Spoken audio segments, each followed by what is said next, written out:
चंद्रमा। कोई इसको मामा कहता है, कोई इसको जान कहता है और साइंस इसको पृथ्वी का एक उपग्रह कहता है। दोस्तों, अभी तक सिर्फ 3 कंट्री हैं जो चंद्रमा के सतह पे सॉफ्ट लैंडिंग करा चुके हैं। अगर उस 3 कंट्री के बारे में बात करें तो अमेरिका, चाइना और रशिया। और भारत को चौथे देश बनाने के लिए Indian space research organisation ISRO कड़ी मेहनत कर रहा है। दोस्तों, समय समय पे इसरो अपनी काम की सफलता से हम भारतीयों को गौरवान्वित महसूस करता आ रहा है। इसकी सफलता की लिस्ट देखें तो बहुत लंबी है। और अगर हम इसरो की लेटेस्ट अचीवमेंट के बारे में बात करें तो चंद्रयान 3 इसरो की लेटेस्ट अचीवमेंट है। तो दोस्तों, आज हम जानेंगे कि चंद्रयान 3 है क्या, चंद्रयान 2 और चंद्रयान 3 में क्या संबंध है, चंद्रयान 2 से चंद्रयान 3 कैसे अलग है और क्यों चंद्रयान 3 को इसरो का सबसे डिफिकल्ट मिशन में से एक माना जा रहा है। और लास्ट एंड मोस्ट इंपॉर्टेंट कि आखिर चांद पर जाकर चंद्रयान 3 करेगा क्या, उसका काम क्या है। तो नमस्कार दोस्तों, स्वागत है आप सभी का। दोस्तों, सबसे पहले समझते हैं कि चंद्रयान 3 है क्या। चंद्रयान 3 चंद्रयान 2 को फॉलो अप मिशन है। दोस्तों, 2019 में इसरो चंद्रयान 2 को लॉन्च किया था और इसका लॉन्च सक्सेसफुल रहा।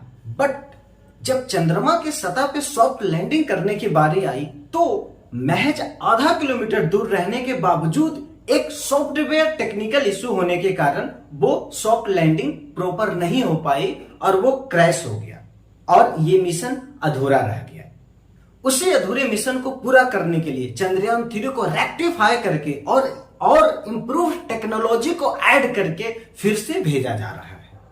तो दोस्तों, ये रही चंद्रयान 3 और चंद्रयान 3 और चंद्रयान 2 में क्या संबंध है। और दोस्तों, अब हम जानते हैं कि चंद्रयान 2 और चंद्रयान 3 में क्या अंतर है। तो दोस्तों, चंद्रयान 2 और चंद्रयान 3 में अंतर हम कुछ पॉइंट वाइज आपको बतलाना चाहते हैं। सबसे पहले अंतर की बात करें तो पेलोड। दोस्तों, आपको पता है कि किसी भी मिशन जब हम प्लान करते हैं, अंतरिक्ष मिशन प्लान करते हैं किसी चीज को भेजने के लिए, तो हमें 3 चीजों की बहुत जरूरत होती है, लैंडर, ऑर्बिटर और रोवर। दोस्तों, जब चंद्रयान 2 गया था उसके साथ लैंडर, रोवर और ऑर्बिटर तीनों गया था। लेकिन चंद्रयान 3 सिर्फ लैंडर और रोवर को लेकर जा रहा, ऑर्बिटर को नहीं लेकर जा रहा है। क्यों नहीं लेकर जा रहा है? दोस्तों, जो ऑर्बिटर है वो उसने अपना मिशन कंप्लीट किया था और आज भी वो वर्किंग है, इसलिए हमें चंद्रयान 3 के साथ ऑर्बिटर की भेजने की जरूरत नहीं पड़ी। दोस्तों, अगर हम नेक्स्ट पॉइंट के देखें तो पावरफुल लैंडर। दोस्तों, चंद्रयान 2 की गलतियों से सबक लेते हुए जो चंद्रयान 3 को बनाने वाले जो साइंटिस्ट हैं, उन्होंने जो चंद्रयान 3 के जो लेग्स को और भी स्ट्रॉन्ग कर दिया ताकि अगर कोई रेजिस्टेंस आए तो उसको वो कड़ी तरीका से सामना कर सके। नेक्स्ट है पावरफुल इंजन।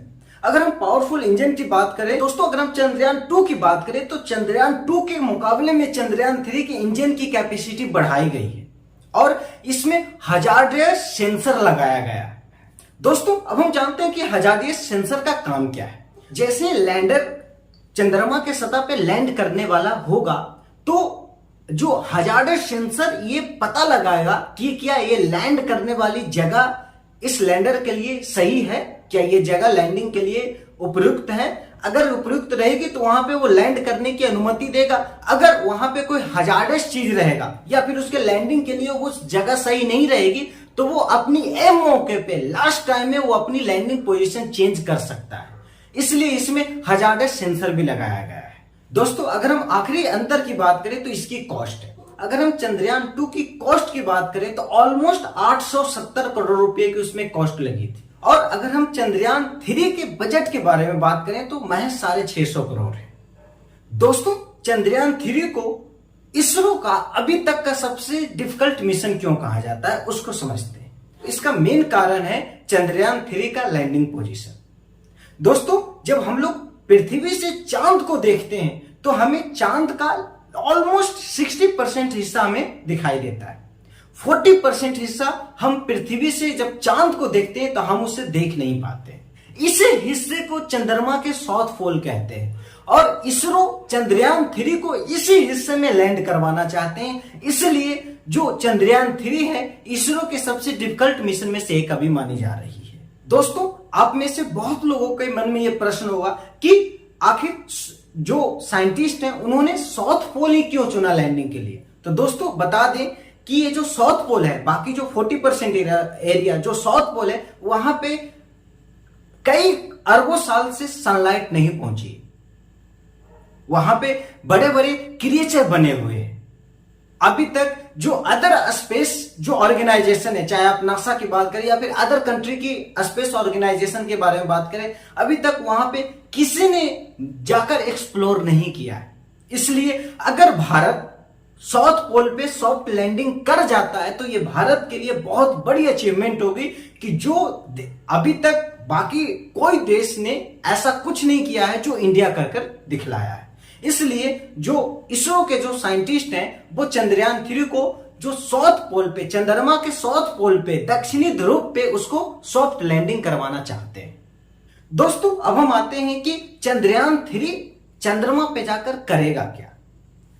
दोस्तों अभी हम लोगों ने देखा कि वो चंद्रमा के साउथ पोल पे सॉफ्ट लैंडिंग कराना चाहते हैं और वहां पे अरबों साल से सनलाइट नहीं पड़ी है, बड़े बड़े क्रिएचर हैं और बहुत सारे वहां पे नई नई चीजों की संभावनाएं हैं। तो वो एरिया रिसर्च के लिए बहुत उपयोगी हो सकता है। तो चंद्रयान 3 का काम है चंद्रमा के मिट्टी को जांच करना, चांद पे पानी को ढूंढना, सोलर सिस्टम की शुरुआत कैसे हुई उसके बारे में पता लगाना, वेदर से रिलेटेड डाटा को कलेक्ट करके हमारे देश को भेजना, चंद्रमा पे जो मिट्टी है उसमें कौन कौन से खनिज पाए जाते हैं उसके बारे में पता लगाना, चांद के वातावरण को स्टडी करना, चांद पे केमिकल एनालिसिस करना और लास्ट चांद के जो तस्वीर खींचना। ये सारा चंद्रयान 3 का काम है। तो दोस्तों चंद्रयान 3 के बारे में आपको क्या कहना है प्लीज कमेंट में लिखकर बताएं। अगर वीडियो पसंद आया तो प्लीज लाइक करें, शेयर करें, चैनल को सब्सक्राइब करें और मिलते हैं एक नई वीडियो के साथ। तब तक के लिए इजाजत दीजिए। नमस्कार।